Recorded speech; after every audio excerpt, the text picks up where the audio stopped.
नमो भगवते तस्मै कृष्णायाद्भुतकर्मणे रूपनाम विवेदेन जगत कीर्तियूयतः सच्चिदानन्दरूपाय विश्वोत्पत्त्यादिहेतवे तापत्रयविनाशाय श्रीकृष्णाय वयं नुमः।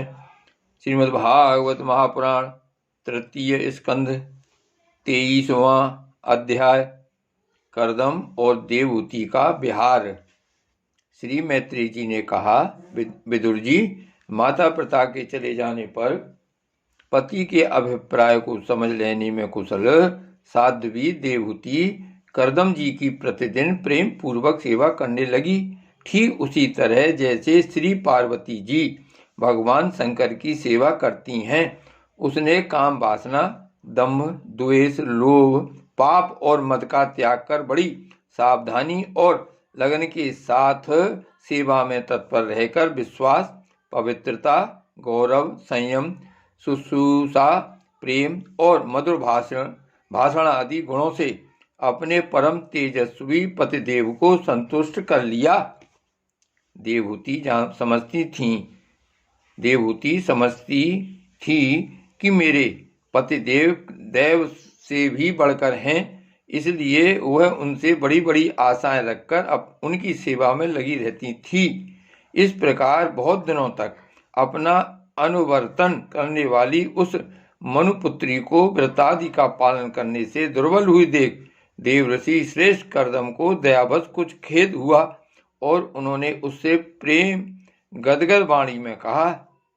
कर्दम जी बोले, मनुनंदिनी, तुमने मेरा बड़ा आदर किया है। मैं तुम्हारी उत्तम सेवा और परम भक्ति से बहुत संतुष्ट हूँ।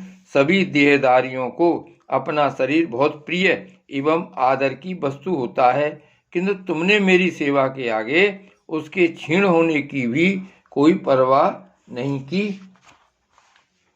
अतः अपने धर्म का पालन करते रहने से मुझे तप, समाधि, उपासना और योग के द्वारा जो भय और शोक से रहित भगवत प्रसाद स्वरूप विभूतियां प्राप्त हुई हैं, उन पर मेरी सेवा के प्रभाव से अब तुम्हारा भी अधिकार हो गया है। मैं तुम्हें दिव्य दृष्टि प्रदान करता हूँ, उसके द्वारा तुम उन्हें देखो। अन्य जितने भी भोग हैं वे तो भगवान श्री हरि के भृकुटी विलास मात्र से नष्ट हो जाते हैं, अतः वे इनके आगे कुछ भी नहीं हैं। तुम मेरी सेवा से भी कृतार्थ हो गई हो।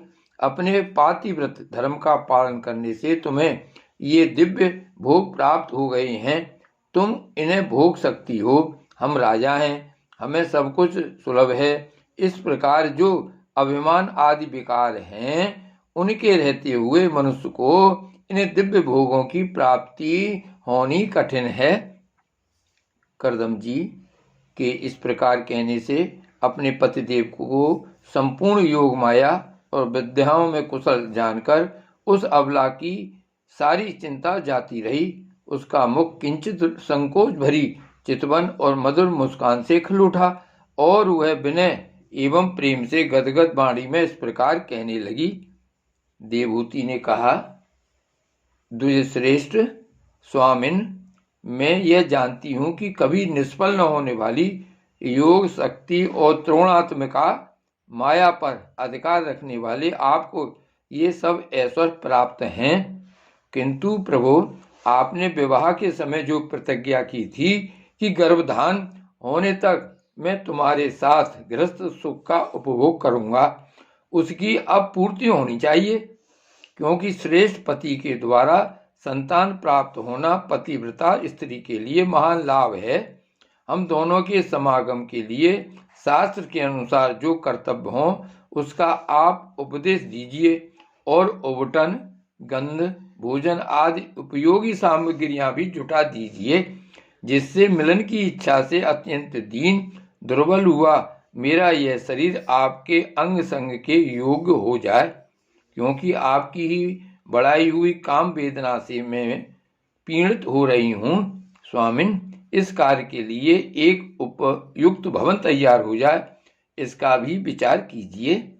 मैत्री जी कहते हैं, विदुर जी, कर्दम मुनि ने अपनी प्रिया की इच्छा पूर्ण करने के लिए उसी समय योग में स्थित होकर एक विमान रचा जो इच्छानुसार सर्वत्र जा सकता था। यह विमान सब प्रकार के इच्छित भोग सुख प्रदान करने वाला, अत्यंत सुंदर, सब प्रकार के रत्नों से युक्त, सब संपत्तियों की उत्तरोत्तर वृद्धि से संपन्न तथा मणिमय खम्भों से सुशोभित था। वह सभी ऋतुओं में सुखदायक था और उसमें जहां तहां सब प्रकार की दिव्य सामग्रियां रखी हुई थीं तथा उसे चित्र विचित्र रेशमी झंडियों और पताकाओं से खूब सजाया गया था, जिन पर भ्रमरगण मधुर गुंजार कर रहे थे। ऐसे रंग बिरंगे पुष्पों की मालाओं से तथा अनेक प्रकार के सूती और रेशमी वस्त्रों से वह अत्यंत शोभायमान हो रहा था।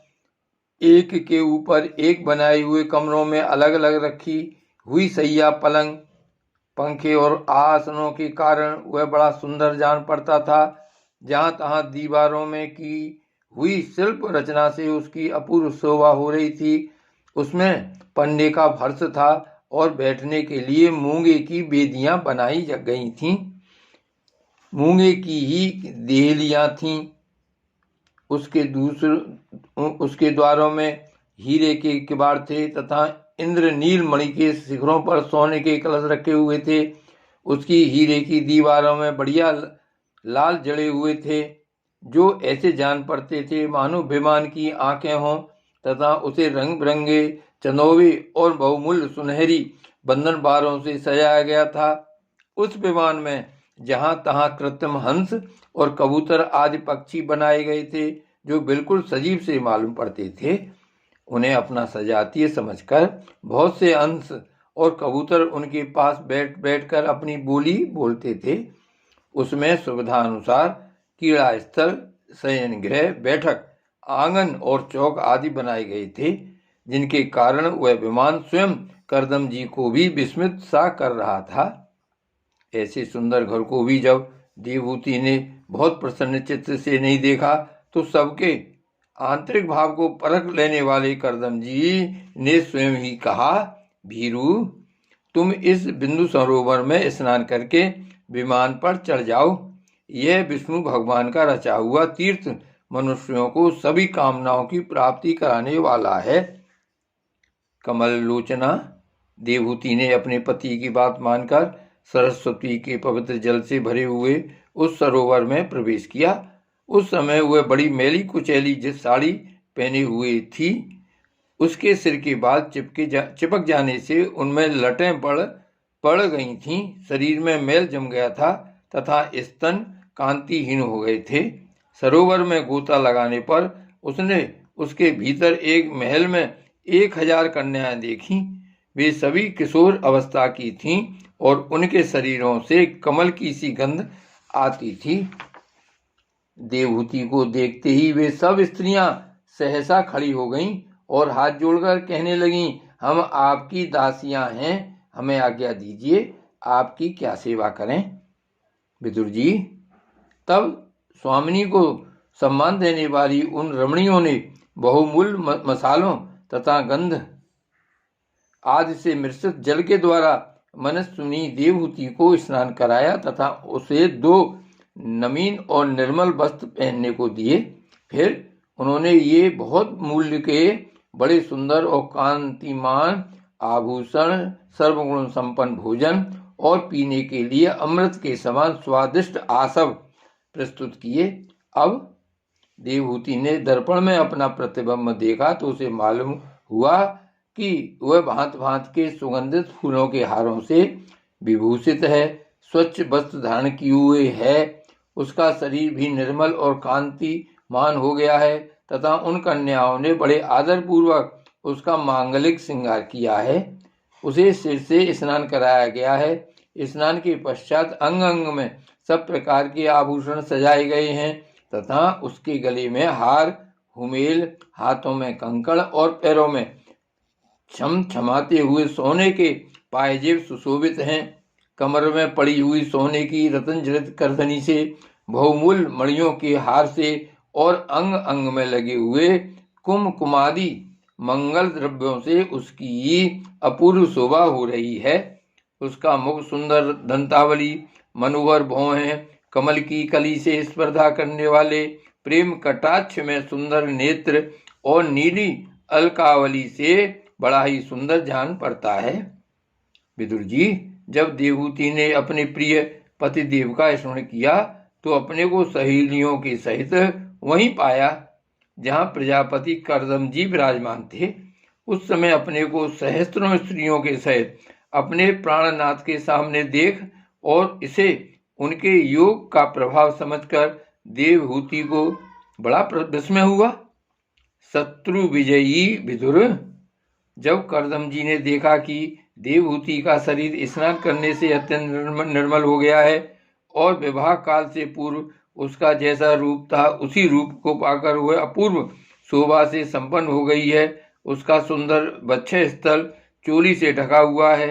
हजारों विद्याधारियां उसकी सेवा में लगी हैं तथा उसके शरीर पर बढ़िया बढ़िया वस्त्र शोभा पा रहे हैं। तब उन्होंने बड़े प्रेम से उसे विमान पर चढ़ाया। उस समय अपनी प्रिया के प्रति अनुरक्त होने पर भी कर्दम जी की महिमा मन और इंद्रियों पर प्रभुता कम नहीं हुई। विद्याधारियां उनके शरीर की सेवा कर रही थीं। खिले हुए कुमुद के फूलों से श्रृंगार करके अत्यंत सुंदर बने हुए वे विमान पर इस प्रकार शोभा पा रहे थे मानो आकाश में तारागण से गिरे हुए चंद्रदेव विराजमान हों। उस विमान पर निवास कर उन्होंने दीर्घ काल तक कुबेर जी के समान मेरु पर्वत की घाटियों में विहार किया। ये घाटियां 8 लोकपालों की विहार भूमि हैं। इनमें कामदेव को बढ़ाने वाली शीतल मंद सुगंध वायु चलकर इनकी कमनीय शोभा का विस्तार करती है तथा श्री गंगा जी के स्वर्गलोक से गिरने की मंगलमय ध्वनि निरंतर गूंजती रहती है। उस समय भी दिव्य विद्याधरियों का समुदाय उनकी सेवा में उपस्थित था और सिद्धगण वंदना किया करते थे। इसी प्रकार प्राण प्रिया देवहूति के साथ उन्होंने वैशंभक, सुरसन, नंदन, पुष्पभद्र और चैत्ररथ आदि अनेकों देवोद्यानों तथा मानस सरोवर में अनुराग पूर्वक व्यवहार किया। उस कांतिमान और इच्छानुसार चलने वाले श्रेष्ठ विमान पर बैठकर वायु के समान सभी लोकों में विचरते हुए कर्दम जी विमान बिहारी देवताओं से भी आगे बढ़ गए। विदुर जी, जिन्होंने भगवान के भव व्यहारी पवित्र पाद पद्मों का आश्रय लिया है, उन धीर पुरुषों के लिए कौन सी वस्तु या शक्ति दुर्लभ है।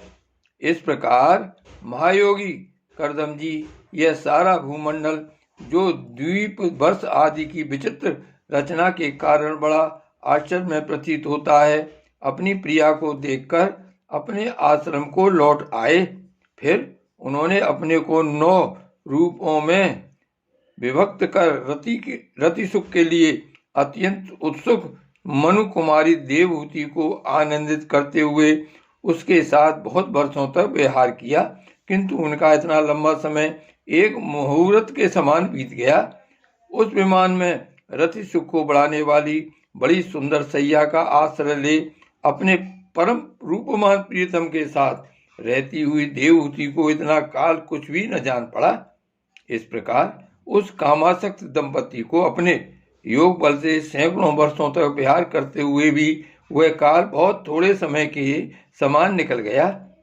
आत्मज्ञानी कर्दम जी सब प्रकार के संकल्पों को जानते थे, अतः देवहूति को संतान प्राप्ति के लिए उत्सुक देख तथा भगवान के आदेश को स्मरण कर उन्होंने अपने स्वरूप के 9 विभाग किए तथा कन्याओं की उत्पत्ति के लिए एकाग्र चित्त से अर्धांग रूप में अपनी पत्नी की भावना करते हुए उसके गर्भ में वीर स्थापित किया।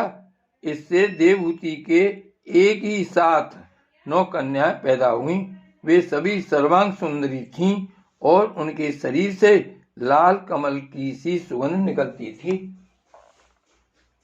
इसी समय शुद्ध स्वभाव वाली सती देवहूति ने देखा कि पूर्व प्रतिज्ञा के अनुसार उसके पतिदेव संन्यास आश्रम ग्रहण करके वन को जाना चाहते हैं। तो उसने अपने आंसुओं को रोककर ऊपर से मुस्कुराते हुए व्याकुल एवं संतप्त हृदय से धीरे धीरे अति मधुर वाणी में कहा। उस समय वह सिर नीचा किए हुए अपने नखमणि मंडित चरण कमल से पृथ्वी को कुरेद रही थी। देवहूति ने कहा, भगवान, आपने जो कुछ प्रतिज्ञा की थी वह सब तो पूर्णतः निभा दी, तो भी मैं आपकी शरणागत हूँ, अतः आप मुझे अभयदान और दीजिए। ब्राह्मण, इन कन्याओं के लिए योग वर खोजने पड़ेंगे और आपके वन को चले जाने के बाद मेरे जन्म मरण रूप शोक को दूर करने के लिए भी कोई होना चाहिए। प्रभु, अब तक परमात्मा से विमुख रहकर मेरा जो समय इंद्रिय सुख भोगने में बीता है वह तो निरर्थक ही गया। आपके परम प्रभाव को न जानने के कारण ही मैंने इंद्रियों के विषयों में आसक्त रहकर आपसे अनुराग किया। तथापि यह भी मेरे संसार भय को दूर करने वाला ही होना चाहिए।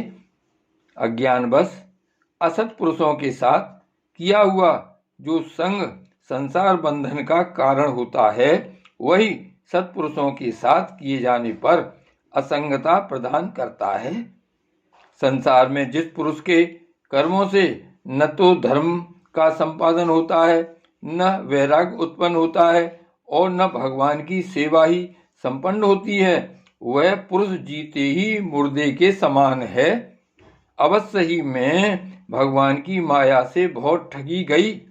जो आप जैसे मुक्तिदाता पतिदेव को पाकर भी मैंने संसार बंधन से छूटने की इच्छा नहीं की। श्री भागवत भगवान की जय। श्री गोवर्धन नाथ की जय। श्री वल्लभाधीश की जय। श्याम स्वरूप श्री अम्बे महारानी की जय। श्री गोकुलनाथ की जय।